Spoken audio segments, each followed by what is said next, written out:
जय हिंद साथियों, स्वागत है आप सभी का मेंशन स्टडी पर। मेरे मित्र, आज हम बात करेंगे सब्जेक्टिव्स पर। जैसा कि आप जानते हैं कि ऑब्जेक्टिव्स डेली रात में 8 बजे से होती है। आज हम सब्जेक्टिव पर बात करेंगे। सब्जेक्टिव में भी जैसे कि आप जानते हैं कि कुछ वीडियो है जो फिजिकल का है, ऑर्गेनिक का है। आज हम बात करेंगे इनऑर्गेनिक पर। इनऑर्गेनिक पर बात करने से पहले हम बात करेंगे इनऑर्गेनिक के बेसिक पर।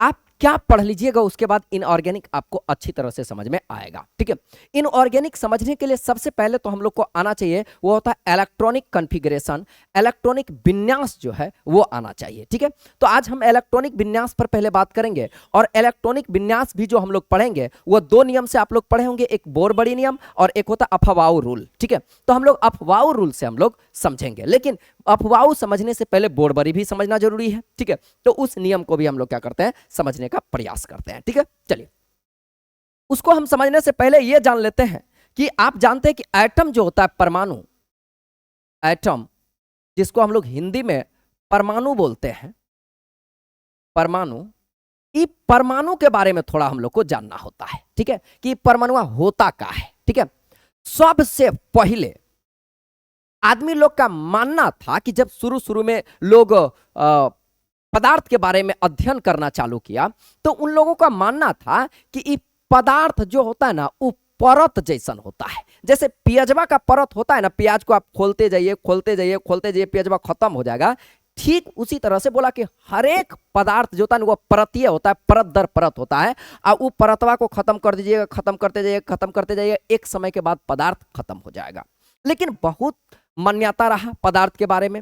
उसी में से एक हम लोग के देश का ही ऋषि हुए जिसका नाम था महर्षि कणाद, जिन्होंने पहली बार कहा कि देखिए पदार्थ जो होता है ना, वो परत जैसा नहीं होता है। पदार्थ जो होता है एकदम छोट छोट कण का बनल होता है, और वो छोटका कण को परमाणु कहा जाता है, एटम कहा जाता है। और उन्होंने बताया था कि यह इतना सूक्ष्म होता है कि इसको देखना असंभव है। नंगे आंखों से देखना क्या है, इसको असंभव है। और इतना उन्होंने कह करके काम चला दिए। उसके बाद कुछ दिन के बाद एक और वैज्ञानिक हुए जिसका नाम था डाल्टन। ठीक है, डाल्टन बाबू आए और उन्होंने इसका और ज्यादा विस्तार किया, विकास किया। इसीलिए हम लोग ना डाल्टन के परमाणु सिद्धांत को पढ़ते हैं 12th के अंतर 11th में आप पढ़े होंगे, सेकेंड चैप्टर में या फर्स्ट चैप्टर में, सॉरी फर्स्ट चैप्टर में भी आप पढ़े होंगे डाल्टन के परमाणु सिद्धांत के बारे में। ठीक है, तो महर्षि कणाद के सिद्धांत को नहीं हम लोग पढ़ते हैं, किसका पढ़ते हैं, डाल्टन के परमाणु सिद्धांत के। सिद्धांत का मतलब क्या होता है, उन्होंने परमाणु के बारे में क्या क्या कहा, उन सारी बातों को समझते हैं। उन्होंने उन्हीं बातों में से एक बात उन्होंने कहा था कि परमाणु जो होता है ना, वो अविभाज्य होता है। क्या होता है, अविभाज्य। अविभाज्य बोले तो इसको विभाजित नहीं किया जा सकता है, एकरा तोड़ल नहीं जा सकता है।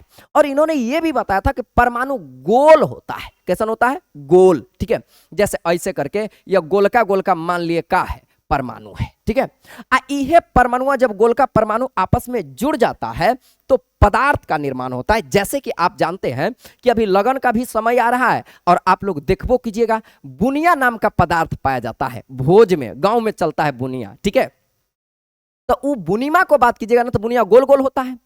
उहे बुनिया को अगर एक जगह जमा कर दिया जाए, दाब दिया जाए, तो वो देखिए चारों तरफ से अगर इसी में बुनिया लगा दिया जाए, तो अब इस बुनिया का नाम बुनिया नहीं होगा, अब यही बुनिया का नाम क्या हो जाएगा, लड्डू। समझ में आ रहा है, बहुत सारा बुनिया मिल करके जैसे लड्डू का निर्माण कर देता है, उसी तरह से बहुत सारा परमाणु मिल करके पदार्थ का निर्माण कर देता है। किसका निर्माण करता है, पदार्थ का। बुनियो गोल आ दुनियो गोल आ संजोग से परमाणुओं गोल। ठीक है, परमाणु भी क्या होता है, गोल होता है। इस गोल का परमाणु के बारे में और अध्ययन किया गया। हमको तो मेन इलेक्ट्रॉनिक कॉन्फ़िगरेशन पर बात करना है, इसीलिए इसके डीप में नहीं जाकर के, गहराई में नहीं जाकर के, ऊपर झापर इसको थोड़ा पढ़ लेते हैं। ठीक है, तो ऐसा जब और आगे संशोधन किया गया, रदरफोर्ड बाबू भी अपना हस्तक्षेप इसमें किए डाल्टन के बाद, और उन्होंने बताया नाभिक के बारे में। ठीक है, तो नाभिक नाम का एक जगह होता है परमाणु में, नाभिक, याद रखिएगा, परमाणु के मध्य में, परमाणु के बीच में नाभिक नाम का एक स्थान होता है। और उसी नाभिक में दो कण बैठल था, एक का नाम था न्यूट्रॉन और एक का नाम था क्या, प्रोटॉन। याद रखिएगा, नाभिक में कौन कौन होता है, न्यूट्रॉन, न्यूट्रॉन और कौन होता है, प्रोटॉन। यह दोनों जो होता है न्यूट्रॉन और प्रोटॉन परमाणु के नाभिक में होता है। और परमाणु के यह बाहरी भाग में ना, यह बाहरी भाग में एक और जो था पार्टिकल्स था जिसको हम लोग बोलते थे इलेक्ट्रॉन, इसको ई द्वारा सूचित करते हैं। और आप लोग ई बतवा खूबे जान रहे होंगे इलेक्ट्रॉन, प्रोटॉन और न्यूट्रॉन के बारे में, ठीक है।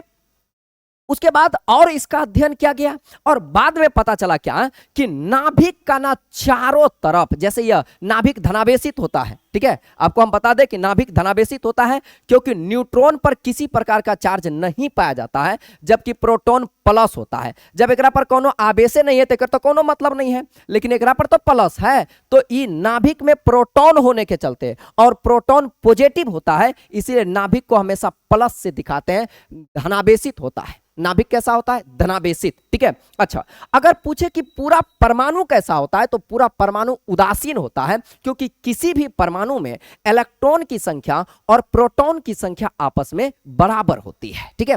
किसी भी परमाणु में number of electron equal to number of proton होता है, ई बतवा को आपको याद रखना होगा, ठीक है। अगर केकरो में 20 गो इलेक्ट्रॉन है तो ये बात का गारंटी है कि ओकरा में 20 गो प्रोटॉन होगा, लेकिन शर्त यह है कि परमाणु उदासीन होना चाहिए, ठीक है। चलिए नेक्स्ट पर बात कर लेते हैं। इसको हम लोग समझ रहे थे परमाणु के बारे में, ठीक है। चलिए थोड़ा और हम लोग आगे बढ़ते हैं परमाणु से, और बाद में ये पता चला कि जैसे देखिए ये नाभिक है ना, ये नाभिकवा के चारों तरफ ऐसे गोल गोल करके कोनो रास्ता था। ये जानते हैं, यह रास्तवा को हम लोग पथ भी बोलते हैं। पथ, पथ का मतलब होता है रास्ता, ठीक है। जैसे कि आप लोग जानते हैं कि अलग अलग रास्ता पर ना अलग अलग चीज चलता है। जौना चीज पर, जौना रास्ता पर हम लोग चलते हैं उसको रोड बोलते हैं, ठीक है, उसको हम लोग रोड बोलते हैं। लेकिन जौन रास्ता पर हवाई जहाज चलता है उसको सड़क नहीं बोलते, उसको रोड नहीं बोलते हैं, उसको वायु मार्ग बोलते हैं। आज एकरा पर पनिया जहाज चलता है ओकरा हम लोग बोलते हैं जल मार्ग, ठीक है। अलग अलग चीज का चलने वाला रास्ता का नाम भी अलग अलग होता है। ठीक उसी तरह से जिस पर ट्रेन चलती है ना उस रास्ता का नाम होता है पटरी, जिस पर हम चले उसको सड़क कहते हैं, और जिस पर ट्रेन चले उसको पटरी कहते हैं। ठीक उसी प्रकार से जिस पर इलेक्ट्रॉन चलती है ना, जिस पर इलेक्ट्रॉन गमन करती है, उस रास्ता को, उस पथ को बोला जाता है सेल। याद रखिएगा, उसको क्या बोलते हैं हम लोग? सेल। सेल बोले तो आप इसको कक्ष बोल सकते हैं, कक्षा बोल सकते हैं, आप इसको ना ऑर्बिट भी बोल सकते हैं। ऑर्बिट बोले तो कोष बोल सकते हैं इसको, यानी कि इतना नामों से इसको आप पुकार सकते हैं। आप कोष कहिएगा तो यो सेल आएगा, ऑर्बिट कहिएगा तो यो सेल आएगा, ठीक है। कक्षा कहिएगा तयो कक्ष कहिएगा तयो। समझ में आ रहा है? तो सेल क्या है? सेल कुछ नहीं है, बस जौना रास्ता पर इलेक्ट्रॉन घूमते रहती है ना, उहे रास्तवा का नाम सेल है, ठीक है। यानी कि सेल एक रास्ता है, कुछ नहीं है और, ठीक है। अच्छा, अलग अलग रास्ता पर इलेक्ट्रॉन घूमने का संख्या भी अलग अलग होता है। जैसे आप लोग जानते हैं कि हम लोग के यहाँ ही अलग अलग रास्ता होता है। जैसे किसी को हम लोग 1 वे बोलते हैं, किसी को 2 वे बोलते हैं, किसी को 4 लाइन बोलते हैं। तो इस सब का मने क्या होता है? 1 वे में केवल गाड़ी जाती है या आती है, ठीक है। 2 वे में आ भी सकता है, जा भी सकता है। 4 लाइन में जो होता है 4 गाड़ी आ जा सकती है एक साथ, ठीक है। ठीक उसी तरह से जिस तरह से हम लोग का पथ है, रास्ता है, उसी तरह से इसका भी रास्ता है, ठीक है। इसका जो पहला रास्ता होता है, पहला, यहां समझिए, यह हो गया ये पहला, दूसरा, तीसरा, चौथा, पांचवा, छठा और एक और 7वां। अभी तक जितना भी एटम का खोज हुआ है, परमाणु का खोज हुआ है, उसमें अधिकतम अभी तक 7 ही सेल का खोज हो चुका है। अब उसमें अधिकतम 7 ही सेल हुआ है, और इसी 7 गो सेलवा के चलते आवर्त सारणी में 7 गो आवर्त होता है। जौना दिन से 8 सेल होगा, आवर्त सारणी फिर से बदल जाएगा, ठीक है। तो आपको पता होना चाहिए कि 7 सेल होने के चलते आवर्त सारणी में 7 गो आवर्त होता है, ठीक है। चलिए अगला पर बात कर लेते हैं। जैसे देखिए यह ना एकदम चारों तरफ से दग दग दग दग दग दग दग दग दग दग दग घूमते रहता है। ओह, माइक थोड़ा ये हो गया, ठीक है, घूमते रहता है। जानते हैं ये जब घूमता है, इलेक्ट्रॉनमा जब घूमता है तो अलग अलग कक्षा में अलग अलग, ये ऐसा ही घूमता है जैसे कि हम लोग बियाह में देखे होंगे कि आग जलत रहेगा और लड़का लड़की एकदम इसमें 7 फेरा मारेगा। और संजोग देखिए हम लोग को बियाहबो में 7 फेरा है जो 7 फेरा, वहां एगो गाना भी चलता है, 7 फेरों के 7 वचन मेरी दुल्हनिया भूल ना जाना, और हम लोग ये बोलेंगे 7 फेरों के 7 नाम मेरा बबुआ भूल ना जाना। पहला फेरा का नाम होता है के, पहला सेल का नाम होता है के, दूसरका वाला का नाम होता है एल, ओकर बाद एम, ओकर बाद एन, ओकर बाद ओ, ओकर बाद पी, ओकर बाद क्यू। समझ में आ रहा है क्या होता है? K L M N O P Q. इसको ना नंबर वाइज भी आप दर्शा सकते हैं। पहला वाला को पहला सेल, दूसरा का, तेसर का, चौथा, पांचवा, छठा और 7वां कह सकते हैं। जगह आप 7वां कहते हैं ओकरे आप क्यू भी कह सकते हैं। ई दे दिए नंबर आ ई दे दिए का नाम। ठीक है, नंबर और नाम में आपको कौनो कंफ्यूजन नहीं होना चाहिए। समझ में आ रहा है सर? चलिए, यह सेल होता है। अलग अलग सेल में ना इलेक्ट्रॉन भी अलग अलग संख्या में घूमता है। अधिकतम इलेक्ट्रॉन निकालने का फार्मूला दिया गया है। सेल में अधिकतम इलेक्ट्रॉन निकालने का फार्मूला होता है 2n²। जहां पर n होता है, वेयर n क्या होता है? n जो होता है वो होता है नंबर ऑफ सेल। याद रखिएगा, n क्या होता है? n होता है number of shell. Number of shell यानी कि कक्षा की संख्या। अगर बाबू कक्षा का संख्या होगा 1 तो कक्षा को ही संख्या को क्या बोलते हैं? n। तो n का मनमो कितना होगा? 1। अगर कक्षा की संख्या होगा 2 तो n का मान भी क्या होगा? 2। अगर कक्षा का संख्या होगा 3 तो n का मनमो कितना होगा? 3। यानी कि कक्षवे के संख्या को n कहते हैं ना? हाँ, कक्षवे के संख्या को n कहते हैं। समझे? चलिए आगे बढ़ जाते हैं। ठीक है, नेक्स्ट क्वेश्चन पर, नेक्स्ट थोड़ा पेज आगे कर देते हैं, तब आपको हम कक्षा में इलेक्ट्रॉन निकालने की विधि पर बात करेंगे। चलिए, जैसे हम लोग मान के चलते हैं कि पहला सेल में, पहला नंबर में पहला सेल, पहला, या इसी को हम के भी तो बोल सकते हैं। पहला वाला को क्या बोलते हैं? के सेल में अधिकतम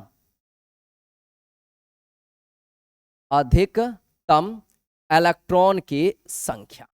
तो बताइए पी सेल में जो, सॉरी, के सेल में कितना हो जाएगा? इसका फॉर्मूला क्या होता है? 2n²। अगर यह सेल पहला है बाबू, अगर यह सेल पहला है तो n का मान कितना होगा? 1, क्योंकि सेल की संख्या को n बोलते हैं। अब जहां n है ना वहां पर उसका मान रखिए। यहां से 1 को उठाइए, पूरा ताकत से उठाए, उठा के n के जगह पर बैठा देते हैं। 2 का दुइयो n का मान कितना? 1 ना? तो n के जगह पर हो जाएगा 1 1 करे स्क्वायर। स्क्वायर का मतलब होता है जितना पावर उतना बार गुना। स्क्वायर का मतलब पावर 2, तो 2 बार गुना। 1 गुना 1 1 के, 1 गुना 2 कर देंगे तो कितना हो जाएगा? 2। यानी कि के सेल में कितने इलेक्ट्रॉन्स घूमेंगे? तो पहला सेल में पूछेगा तो 2 इलेक्ट्रॉन्स चक्कर लगाती है। ठीक है, अगर बात किया जाएगा दूसरा सेल का, दूसरा को के के बाद क्या आता है हम लोग का? एल। के के बाद क्या आ जाएगा? एल। एल सेल में, ठीक है, अब उतना डायलॉग क्या लिखते रहेंगे? अधिकतम इलेक्ट्रॉन। आप लोग समझदार हैं, ठीक है। तो आपसे हम पूछेंगे दूसरा सेल या एल सेल में, तो फार्मूला तो आप बताइए न दीजिएगा, n² होता है। सेलवा अगर 2 है, सेल की संख्या 2 है, तो n का मानो कितना होगा? 2। काहे कि सेलों की संख्या को ही n बोलते हैं। तो अगर सेलों की संख्या 2 है तो n का मान भी क्या होगा? 2। यहां पर हो जाएगा मेरे बंधु 2 का दुइयो n का मान कितना? 2। तो ऐजा से 2 को समेटिएगा और जहां n है वहां पर बैठाइएगा। n के जगह पर बैठा दिए, एक कर को दिए स्क्वायर। एक स्क्वायर कीजिएगा तो 2 का स्क्वायर कीजिए, मतलब 2 गुना 2, 2 गुना 2 4 होता है, और 4 गुना 2 कितना हो जाएगा? 8 होगा। एल में हो जाएगा आपका 8 इलेक्ट्रॉन। ठीक है, चलिए नेक्स्ट पर बात कर लेते हैं बाबू। नेक्स्ट क्वेश्चन क्या है? नेक्स्ट आ जाएगा आपका तीसरा नंबर। ठीक है, तीसरा सेल इसको बोल सकते हैं आप तीसरा, या इसी को के एल, और बाद क्या हो जाएगा? एम। एम सेल में अधिकतम इलेक्ट्रॉन की संख्या बराबर क्या फॉर्मूला हम लोग पढ़े? 2n²। कह रहा है कि तेसरका सेल है, एक माने n का वैल्यू कितना? 3। n का वैल्यू कितना? 3। अब यहां पर जहां n है वहां पर ओकर वैल्यू रखल जाओ, 2 का 2 हो, n का वैल्यू रखिए 3। तो तो हौजा लिख दिए 3 आ 1 करे स्क्वायर, 3 का स्क्वायर कीजिए तो 3 तिहाई 9 और 9 गुना 2 तो हो जाएगा आपका 18। क्या हो जाएगा 18। ठीक है, ये आप आसानी से बना लीजिएगा। ठीक है, अब चौथा सेल का बात कर लिया जाओ। ओ हो।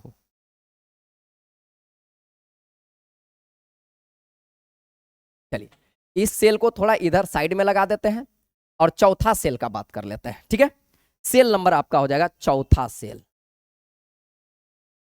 चौथा के एल एम और बाद क्या हो जाएगा एन, यानी कि एन सेल में, एन सेल में आप लोग को हिम्मत है तो बताना है। अगर कह रहा है एन सेल में अधिकतम इलेक्ट्रॉन का संख्या क्या फॉर्मूला होता है एन स्क्वायर। अगर ये चौथा है तो एन का वैल्यू कितना हो जाएगा 4, 2 का रह जाएगा 2 आ एन का वैल्यू ऐजा से उठाते हैं, इसे खखोड़िए आ ऐजा लगाइए तो ऐजा हो जाएगा 4 आ 1 कर दीजिए स्क्वायर। स्क्वायर करेंगे तो 4 का स्क्वायर यानी कि 4 गुने 4, 4 चौके 16, 16 गुने 2 तो हो जाएगा आपका क्या 32। चौथा सेल में कितना होगा 32। जौन सेल कहेगा ओकरे स्क्वायर कह देना है। अगर पांचवा करेगा तो 5 का स्क्वायर 25, अब 25 दूना 50, 50 हो जाएगा। नहीं विश्वास करके दिखाते हैं। ठीक है, जैसे यहां पर हम लिखते हैं पांचवा, पांचवा का बात करते हैं तो के एल एम एन और बाद क्या होगा ओ सेल में बताइए, ओ सेल। ठीक है, ओ सेल में बताइए कितना इलेक्ट्रॉन होगा। ओ सेल में आपका इलेक्ट्रॉन हो जाएगा, इसका फॉर्मूला क्या हो जाएगा 2n स्क्वायर। आई सेलवा है 5 तो n का वैल्यू कितना होगा 5, तो 2 का 2 आ n का वैल्यू 5, 5 का कह देते हैं स्क्वायर। आ स्क्वायर करेंगे तो 25, नहीं बुझे सर तब 5 गुना 5 कर देते हैं, जितना पावर उतना बार गुना, 2 पावर है 2 पावर तो 5 को 2 बार गुना, 25, 25 दुना हो जाएगा आपका 50। ठीक है, उसी तरह से आप बात कर लेते हैं हम छठा सेल में। ठीक है, छठा सेल का बात करते हैं तो 6 नंबर में आ जाएगा सेल,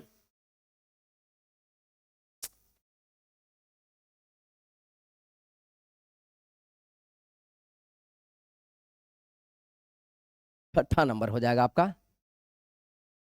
छठा सेल। ठीक है, अच्छा छठा सेल का थोड़ा नाम लिख देते हैं, पी हो जाएगा। पी सेल में अगर पी सेल है तो फॉर्मूला तो वही ना होगा एन स्क्वायर।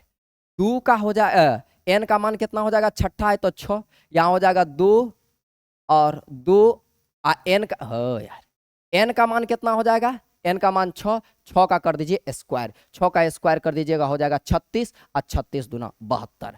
अब आपको अंतिम नंबर जो होता है आपको बना के कमेंट करना है कि सातवां जो होता है, सातवां सेल, यानी कि आप इसको पी तक आ गए थे तो क्यू सेल में आपको बताना है कि इसमें कितना इलेक्ट्रॉन होगा। फार्मूला एन का मान तो 7 जानबे करते हैं, 2n स्क्वायर आप इसका फार्मूला भी जानते हैं, ये वाला आपको कमेंट करना है। पहला वीडियो में हम आपको सिखाएं कि किस सेल में कितना इलेक्ट्रॉन होता है। ठीक है, उसके बाद हम पढ़ाएंगे अगला वीडियो में आपको कि ये आपका श्रेणी लगातार वीडियो का आते रहेगा। अगला में आपको इलेक्ट्रॉनिक कॉन्फ़िगरेशन पढ़ाएंगे बोर बड़ी के अनुसार, और बाद हम अपवाह रूल के अनुसार पढ़ाएंगे। ठीक है, चलिए आज के लिए इतना ही, मिलते हैं नेक्स्ट वीडियो में। डेली आपको जो होता है वीडियो प्रोवाइड किया जाएगा।